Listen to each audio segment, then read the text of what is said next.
I would fail my father's burning wish. I was afraid he could go anytime. On hindsight, I realized that the novena I had been praying to was that to the Virgin of Penifrancia, the patroness of the Bicol region, whose feast is celebrated every year in Camarines Sur.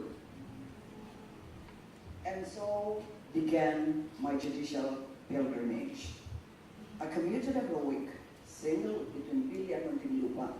Whenever I would be home for Pili on Sunday evenings, for the bus station, my younger son would cling to me like a dad, kissing me, hugging me endlessly, as though he thought that he was going to see me in a long, long time.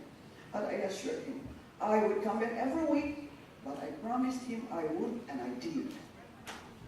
After the 1986 revolution, there 3 years and 4 months in Pili, fate brought me to the RTC of Pasay, where I was appointed by President Corazon Aquino. 8 years later, or in 1994, President Ramos appointed me to the Court of Appeals. And in 2002, President Gloria Macapagal Arroyo appointed me to the Supreme Court until I retired in June 2011. My dream of a tranquil retirement had to be a postponed pleasure, as President Aquino appointed me as Ombudsman in July 2011. That was 5.5 years ago. Before I know it, I'm off to another retirement from the government service in July 2018. But that is coming ahead of the story. I am proud to say that I rose from the ranks, and that out of my batch of legal assistants at the Department of Justice who got appointed to the RTC ahead of me, I was the first to get appointed to the National Capital Region, the first to be appointed to the Court of Appeals, the first to be appointed to the Supreme Court, and the only one Ombudsman so far. When I started my career, women were in the majority. In my class at the UP College of Law, there were only a few females. And in 1969, when the bar examinations results came out, only 39 females and 308 males passed the bar. During my earlier years in the judiciary, the judicial posts were occupied mostly by men. But more than just dreaming, what I thought was an impossible dream, I made that dream possible and real. I broke the glass ceiling, thanks to a confluence of several factors and actors. First, I must mention the strong support of my family, my parents, my father especially, drilled into my young mind the values of integrity, honesty, and hard work, which were instrumental in the journey that I embarked on in my adult life and have remained my constant guiding lights and moral compass up to the present. During the lecture that I made at the 2016 Magsaysay Awardees Lecture Series at the De La Salle University, I was asked how, as an ombudsman, am able to handle death threats and the backbreaking volume of cases, especially those involving influential politicians and personalities. I replied that I was born tough.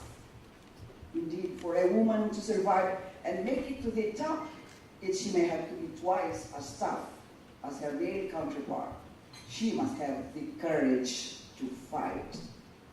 The empowering support of my husband, not that he had any choice anyway, has also enabled me to pursue my legal and judicial career. His limitless reservoir of love, understanding, and patience allowed me to devote my time and energies to work while fulfilling my maternal and marital duties.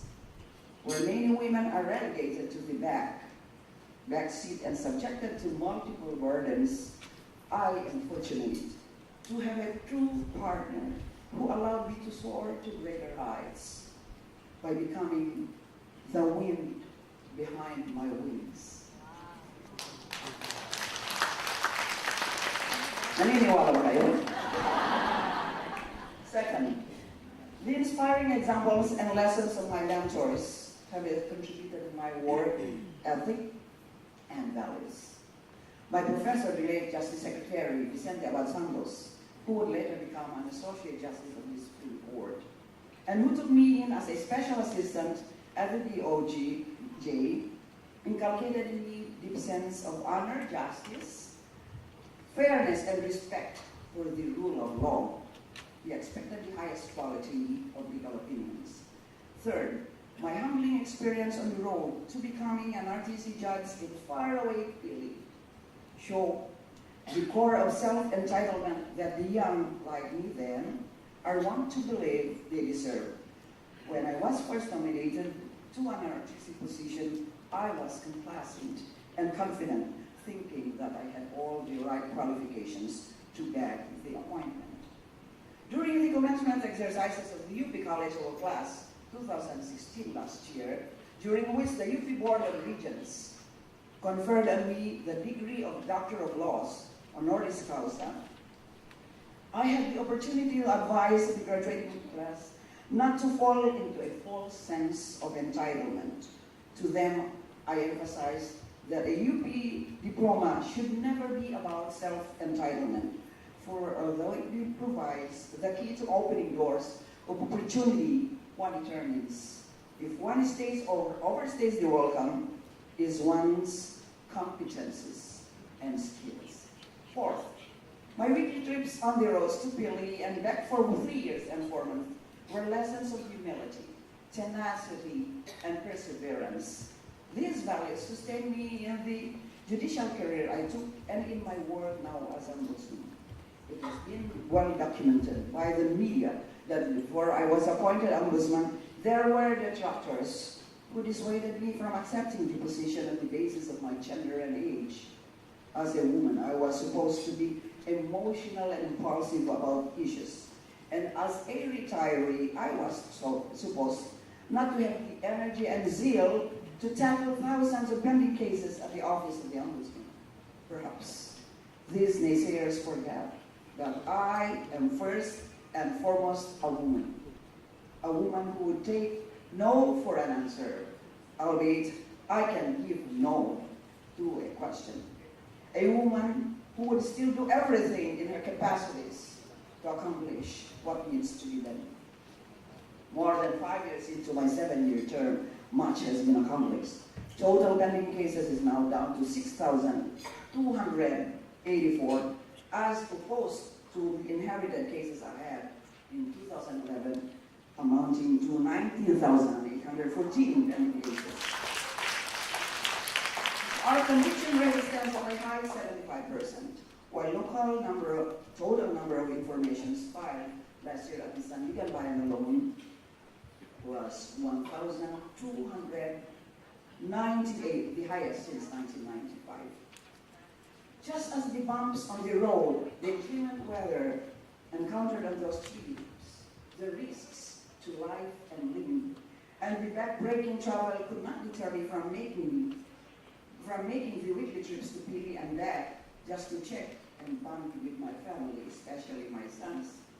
The struggles and challenges that came and still come my way could not and do not outweigh my tenacity and perseverance in my quest for public service. Akala yata nila, my energy gap ako.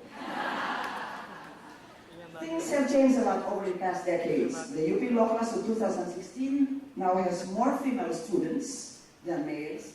Former Supreme Court Justice Merida Ruth Romero recalls that until 1999, more males were enrolled in the UP Law, but females began to outnumber male students in the year 2000.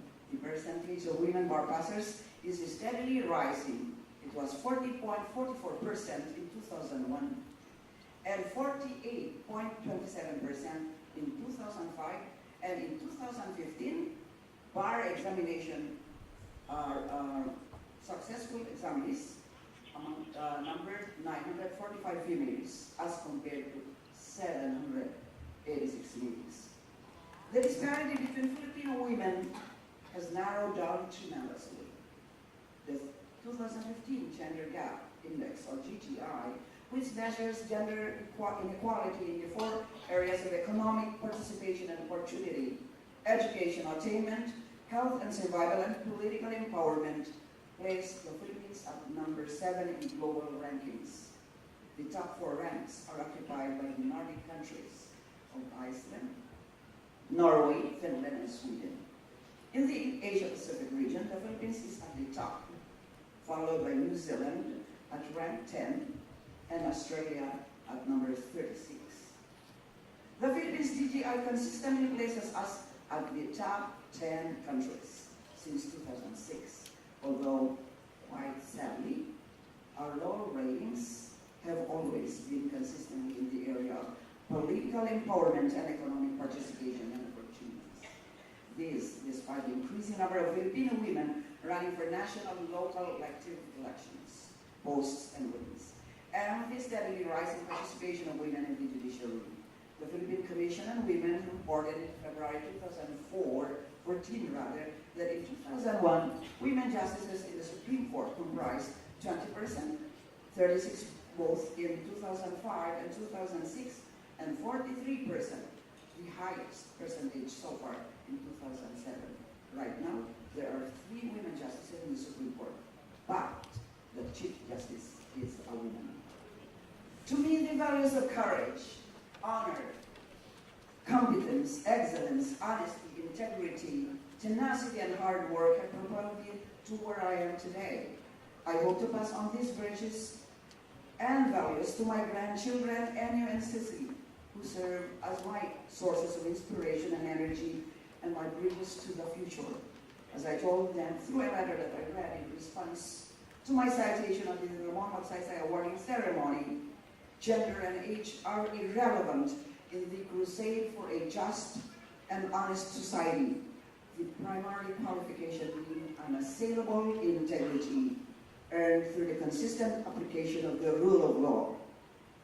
For both my grandchildren and all young Filipinos, I pray they imbibe the same values and moral courage and pass them on to the next generation. Women like you have scored major successes in your respective fields of endeavor. You too have your own ingredients for success. Your stories, like mine, will hopefully create ripples of inspiration for the millennials of this generation and of the next to replicate and emulate. The qualities that mark our struggles and our humanity are the bridges to the next generation of women leaders as they continue to raise their expectations of themselves. When a woman succeeds or advances in a given field, it shouldn't be seen as a victory of one gender over the other. Rather, it should be viewed as a triumph of the human spirit, the same spirit that values the merit and potential of humankind regardless of color, creed, or characteristics. I'm trying to calm down my demoralized relative here, Paul Carpio, who thinks that men can only excel in the golf course. But then that is also debatable. Being free from previous social constraints, however, is not an end in itself. The right and duty to continually fight for freedom follows as an imperative. Having been blessed with a myriad of circumstances and opportunities, it behoves us to pay it forward and be an instrument of social change to those who never had the real opportunity for self-realization due to the scourge of poverty, the ostracism of discrimination, and the stigma of demeaning stereotypes. Finally, I pray that women leaders like you figure prominently through the multifarious roles that you significantly play in society. Women who were gradually shaped by their upbringing, women who were not born passive, but who learned their role from circumstances that inspired to make them so. To recall Simone de Beauvoir, one is not born a woman, one becomes a woman. May your tribe increase, may you grow exponentially. Magandang hapon po.